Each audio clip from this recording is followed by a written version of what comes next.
राधे कृष्णा। जय श्री राधे। जय जय श्री राधे। आप सभी को मेरा प्रणाम।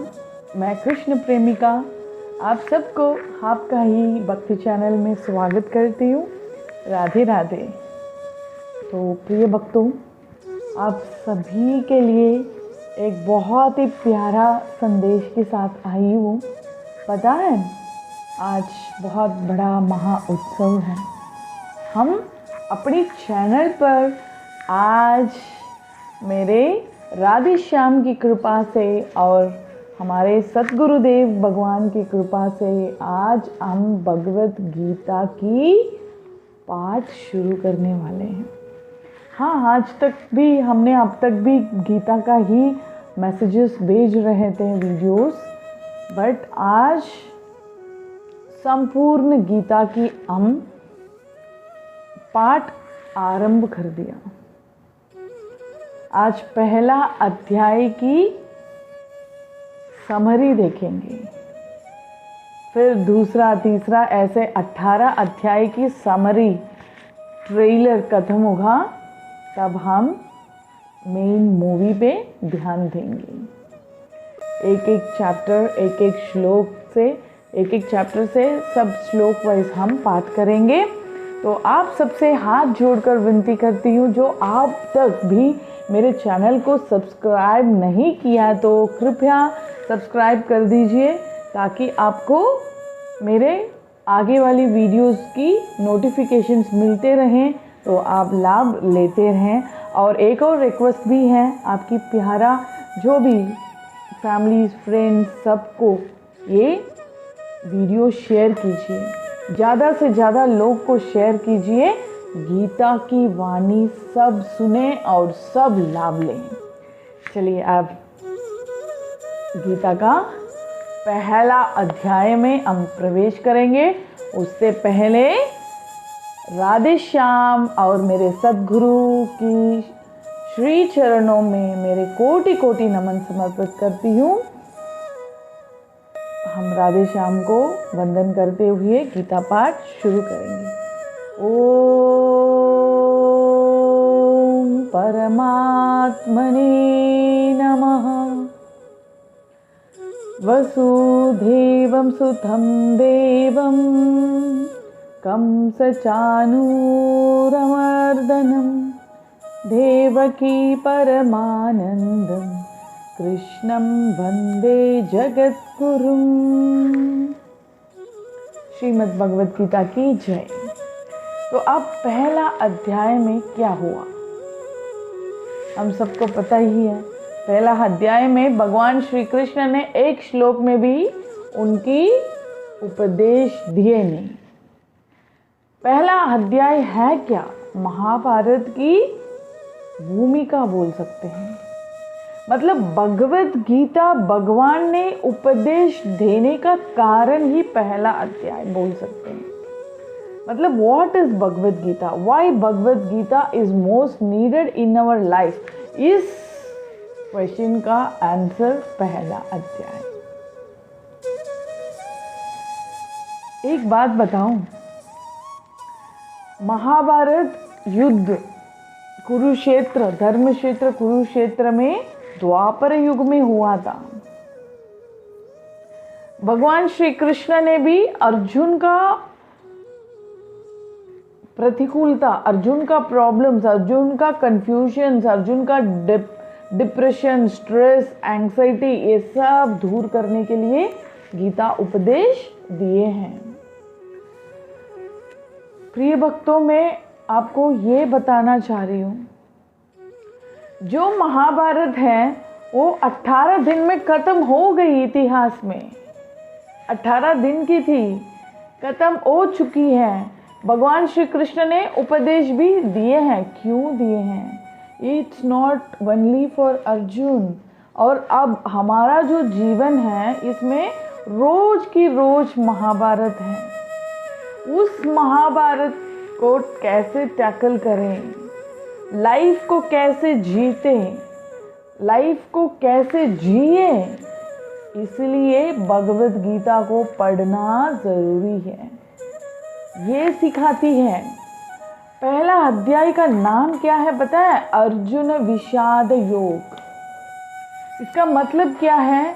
जो विस्मय, जो कंफ्यूज हो गया, शॉक में चला गया, शॉक हो गया, उस अर्जुन ने उस शॉक को कैसे विजय चेंज की, उस शॉक से बाहर निकलकर कैसे विजय प्राप्त किया है, उस शॉक को कैसे उसने योग चेंज कराया, वही है गीता। उसने गीता की उपदेश सुनी, भगवान श्री कृष्ण को अपनाया, तब उसको युद्ध में विजय प्राप्त हुआ। तो प्रिय भक्तों, हम सबको यही मैसेज है, भगवत गीता सिर्फ अर्जुन के लिए नहीं और द्वापर युग में खत्म हो गया ऐसा भी नहीं।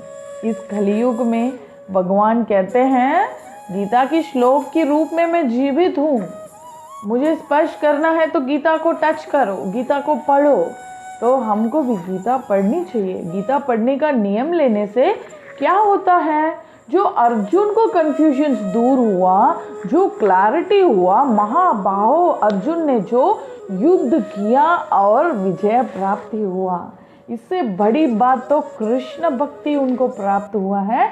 तो वही चीज़ हमको भी चाहिए हमारे जीवन सफल होने के लिए, हमारे ये जीवन कल्याण के लिए हमको भी भगवत गीता प्राप्ति करनी है। भगवत प्राप्ति हमारा इस जीवन की लक्ष्य ही भगवत प्राप्ति है।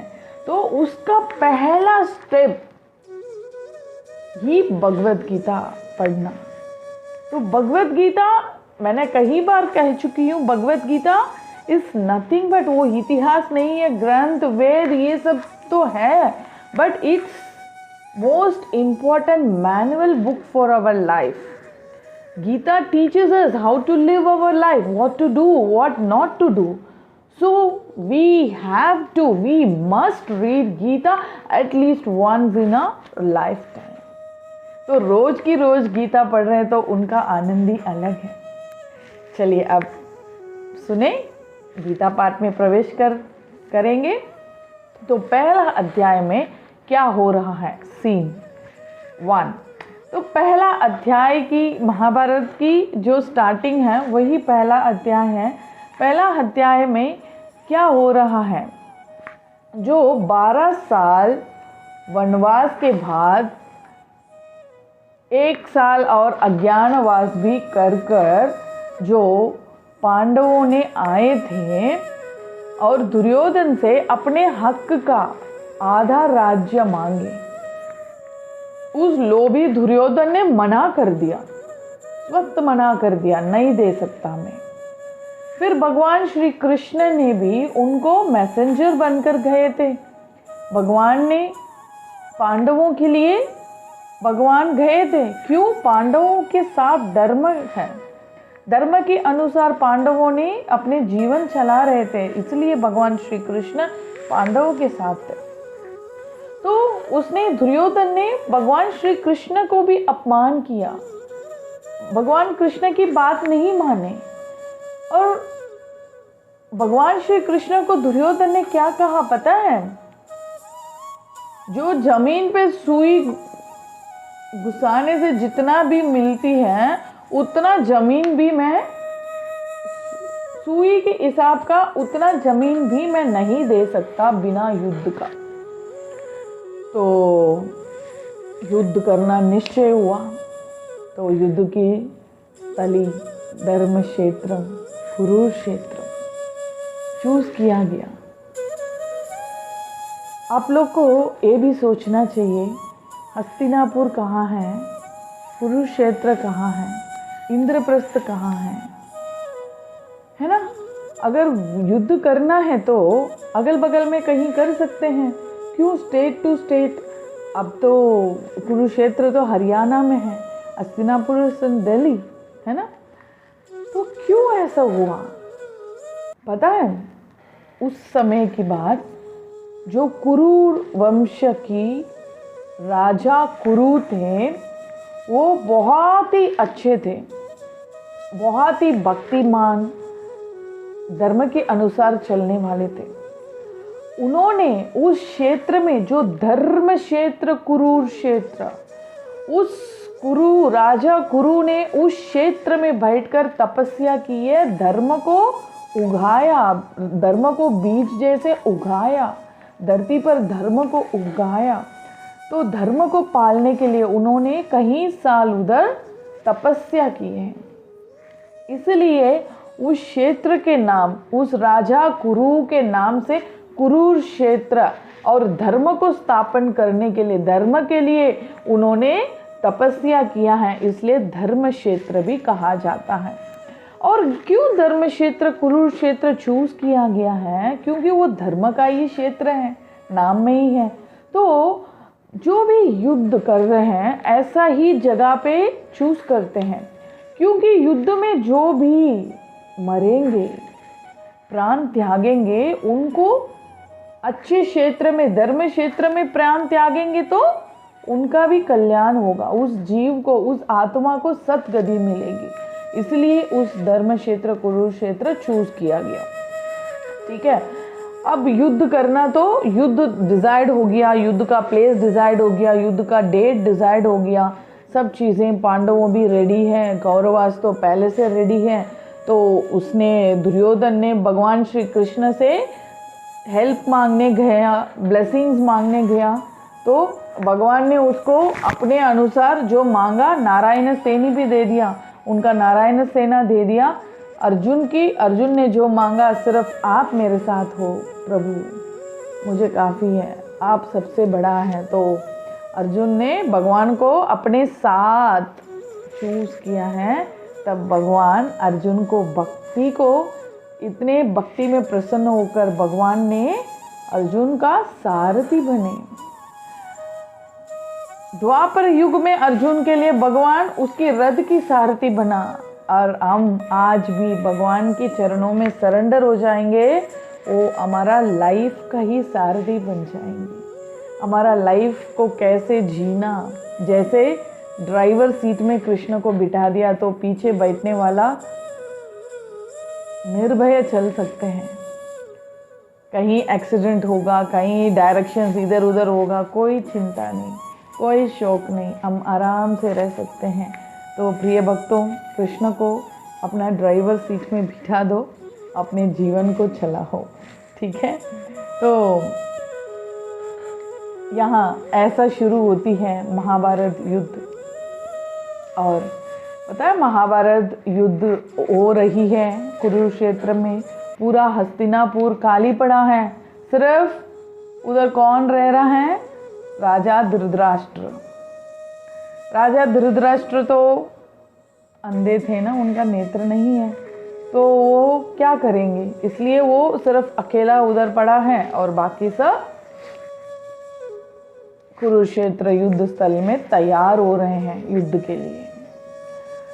तो इस समय क्या हुआ, वेद व्यास जी कौन है? जो महाभारत को लिखे थे, जो भागवतम को लिखे थे, और वो साक्षात भगवान श्री कृष्ण की ही रूप है। तो वेद व्यास जी वहाँ आ रहे हैं हस्तिनापुर, और वेद व्यास जी और धृतराष्ट्र के ऊपर बहुत स्नेह रखते थे, स्नेह करते थे। तो उन्होंने पूछा धृतराष्ट्र को, राजा धृतराष्ट्र को, आप कुरुक्षेत्र युद्ध स्थल में जो हो रहा है वो देखना चाहते हो, कैसे युद्ध हो रही है? तो धृतराष्ट्र ने कहा, पूरी जीवन में अंधा था, अंधा ही मेरा जीवन पूरा खत्म होने वाला है, अब मैं युद्ध को क्यों देखूं? जो मेरा वंश खत्म होने वाला है उसको मैं देखना नहीं चाहता, हाँ मैं सुनना चाहता हूँ, वहाँ क्या हो रहा है मैं सुनना चाहता हूँ। तो उन्होंने, वेद व्यास जी ने अपने शिष्य जो संजय को दिव्य दृष्टि प्राप्त किया है, जो वो युद्ध स्थल में जो भी हो रहा है वो सब देख के उनकी मन की बात सब जानकर राजा धृतराष्ट्र को बता सके। तो संजय को बिठाया राजा धृतराष्ट्र के पास, और संजय अब बोलने लगे।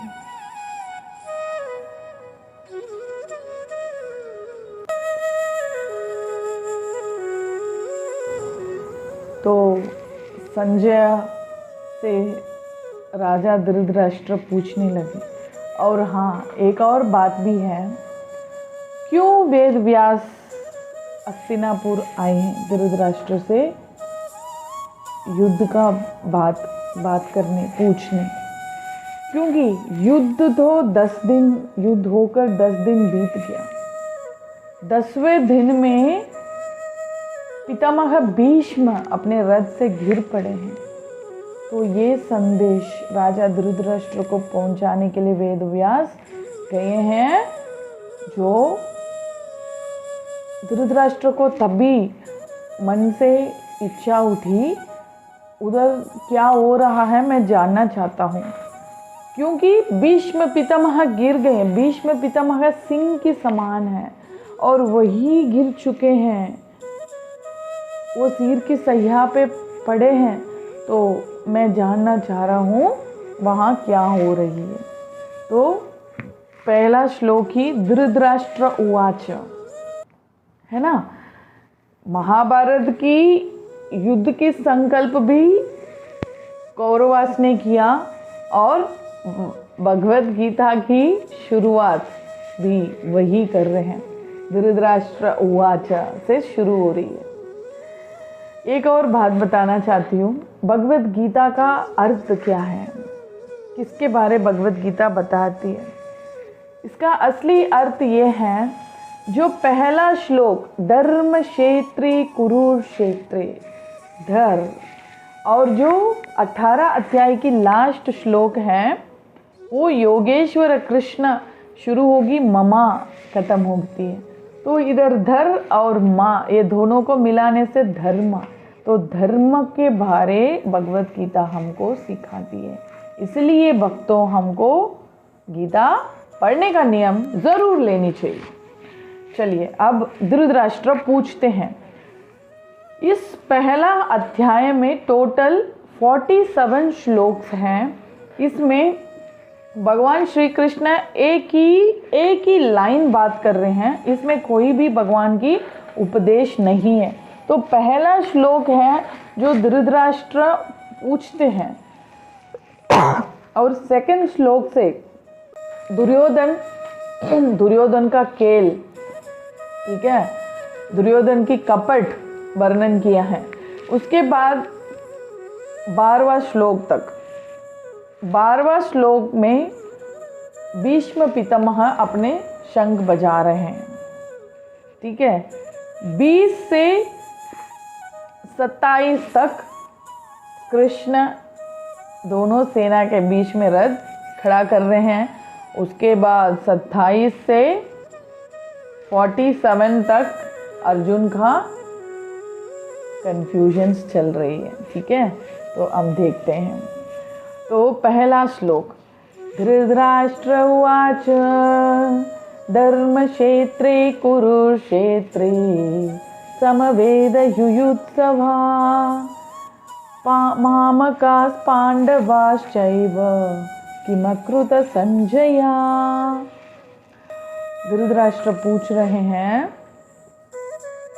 धर्म क्षेत्र कुरुक्षेत्र में पांडवास युयुत्सवा का मतलब युद्ध करने के उत्साह में जो गए हैं, पांडवास और मामकास मतलब मेरा बच्चा, मेरे वालों ने क्या किया संजय, क्या किया बताओ।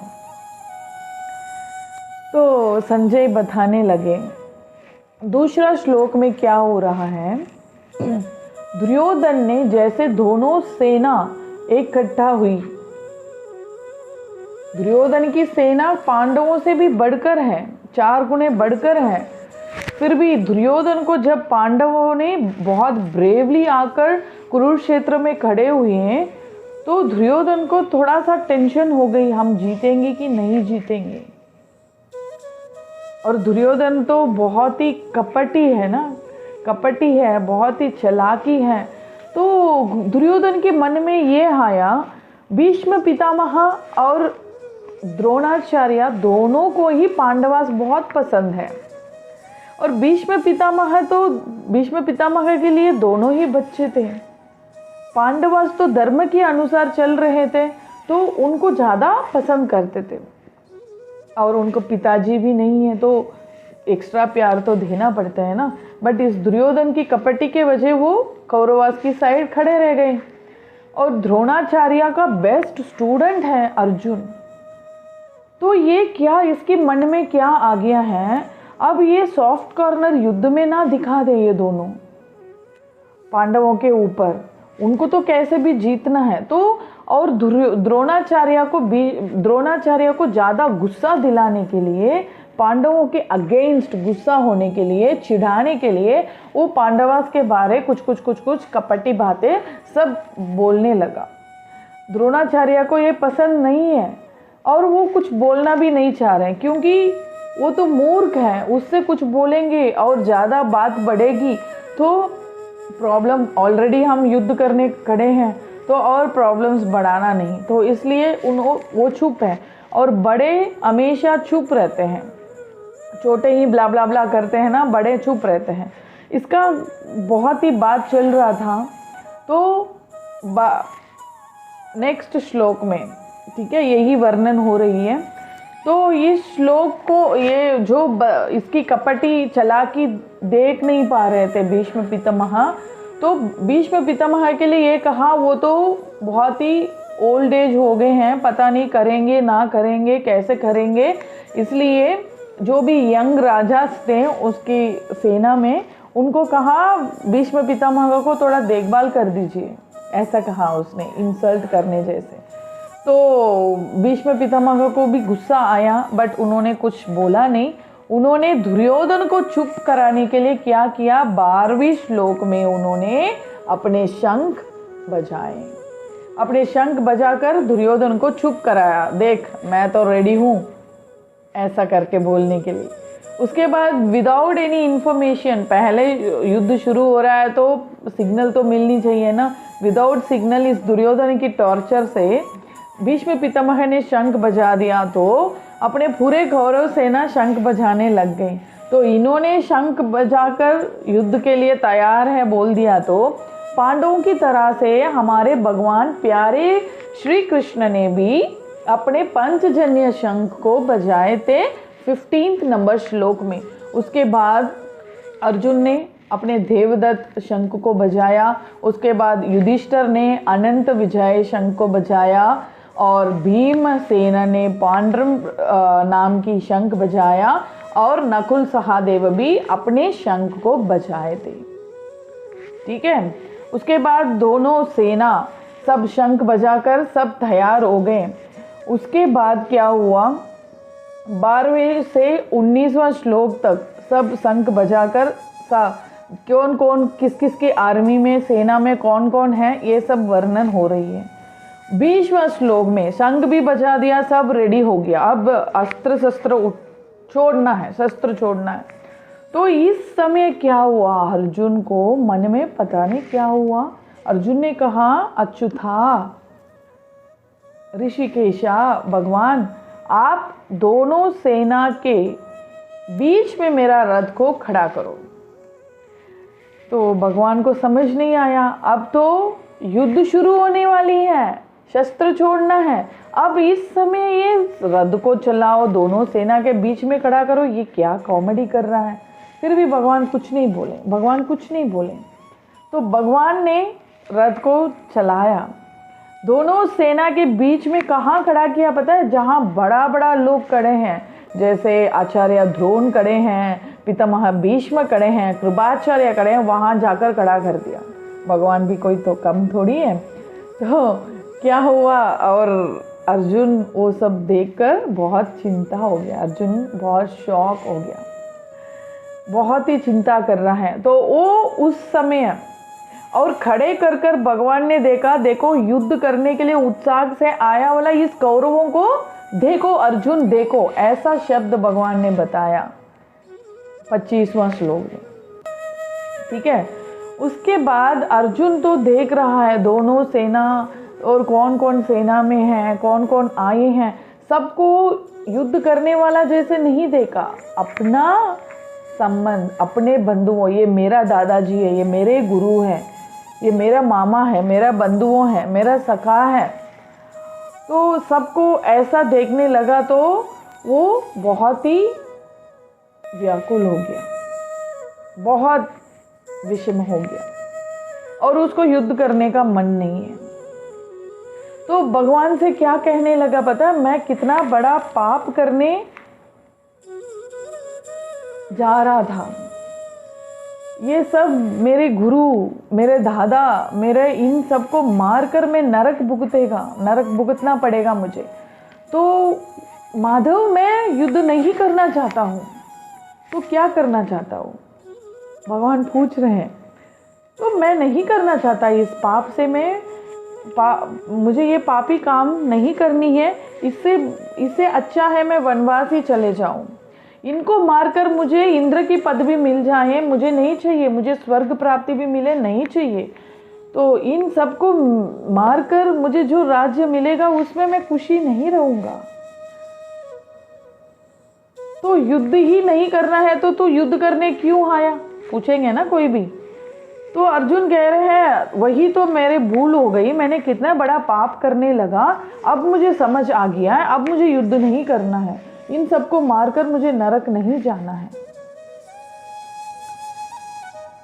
इन सबको मारकर इसमें क्या होगा? ये सब मरेंगे तो स्त्री अकेली हो जाएगी, तो पूरा परिवार टूटेगा। तो परिवार टूटेगी तो वंश बढ़ेगी नहीं, तो वंश नहीं बढ़ेगी तो पितृ को पिंडदान करने वाला कोई नहीं होगा, पूरा कौरव वंश ही खत्म हो जाएगी। तो ये फैमिली के लिए भी, सोसाइटी के लिए भी, कंट्री के लिए भी, सब चीज़ें सबके लिए प्रॉब्लम है। बहुत शंकर शनै पैदा हो जाएंगे, कुल नाश हो जाएगा। ये बहुत ही पता नहीं कहाँ कहाँ तक ये सोच रहा है। तो इतनी भयभीत हो गया, बहुत शंका हो गया, बहुत शोक हो गया। तो ये क्या किया, अपने खांडीब को नीचे गिराकर अपने रथ में बैठ गया। तो यही है पहला अध्याय की समरी। तो प्रिय भक्तों, मैं आप सबसे एक बात बताना चाह रही हूँ। हम लोग भी रोज की रोज मन में कुछ भी कंफ्यूजन्स लेते हैं। इसमें क्या करना है, कोई भी डिसीजंस हम लेते पहले 1000 बार हम सोच सकते हैं, बट डिसीजन एक बार लेनी है। अर्जुन युद्ध करना है सोच रहा, उसके बाद डिसीजन लेने के बाद वो बैक हो रहा है, वैसा नहीं होना। और हमारे साथ भी कई बार ऐसा होता है, कंफ्यूजन्स होता है, डिप्रेशन, स्ट्रेस, जो भी है। Take a guidance from Gita. Arjun ने गीता को सुना, भगवान को स्वीकार किया, तब भगवत गीता स्टार्टिंग ही क्या है, भगवत गीता ही हमारा लाइफ का कंफ्यूजन्स दूर करने वाली, हमारा लाइफ को क्लैरिटी देने वाली है। तो इसलिए इस गीता हमको बहुत ही प्रोटेक्शन देती है, इसलिए गीता को हमेशा हमको पढ़ना चाहिए। अर्जुन ने अगर उस समय भगवान की बात नहीं सुनता होता तो उसको विजय प्राप्ति नहीं होता। इतना बड़ा इतिहास में अर्जुन की पर्सनालिटी इतना आहा ओहो करके नहीं होता। तो हम भी जैसे महात्मा गांधी जी थे, जब फ्रीडम फाइटर, उस समय जितना लड़ाई चलती थी, जेल में भी बैठकर वो जब उदास होते हैं, वो भगवत गीता पढ़कर अपने को उत्साह में लाते हैं। तो हमको भी गीता पढ़ने का नियम लेनी है, क्योंकि हमारा लाइफ तो रोज की रोज महाभारत है, and we are living in a confused world, बहुत ही प्रॉब्लमेटिक वर्ल्ड। तो उसमें से हमको हैप्पीनेस चाहिए, पीसफुल चाहिए, क्लैरिटी चाहिए लाइफ जीने के लिए। तो गीता से हमको गाइडेंस ज़रूर लेनी है। तो पहला अध्याय की समरी यही है, और टेक होम मैसेज यही है, जो भी डिसीशंस हम लेते पहले 1000 बार सोचें, और सोचकर डिसीजन लेने के बाद फिर से बैक ना हो। तो अर्जुन भी यही किया है, उसकी रॉन्ग थिंकिंग उसका प्रॉब्लम में डालने वाली थी, भगवान श्री कृष्ण ने उसको बचाया। तो प्रिय भक्तों, जल्दी से अगले वीडियो में आपसे मिलेंगे। राधे राधे।